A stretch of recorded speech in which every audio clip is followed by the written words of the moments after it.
dahil nais akong iparesto ni Duterte illegally, halos araw-araw akong nakaharap sa media at nagpe-press con para himayin isa-isa ang lahat ng mga controversies na kinasasangkutan ng Duterte regime, pero hindi ko to na-mention kahit katiting.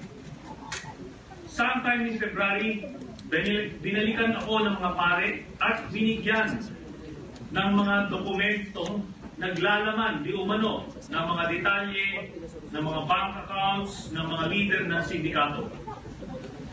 Ayon sa kanila, ang mga ito ay galing sa mga kasamahan ni Bicoy na mga miyembro ng sindikato. Ang mga ito raw ay sina Jesmar Acosta at Dan De Vera. Ang pagkuha ng mga dokumento rin daw ang dahilan kung bakit nakatanggap ang mga pari ng mga death threats sa kanilang mga telepono.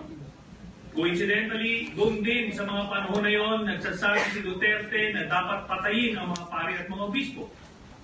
Anyway, pinasuri ko ang mga dokumento sa mga media outfits, investigative journalists at iba't ibang entities, both foreign and local.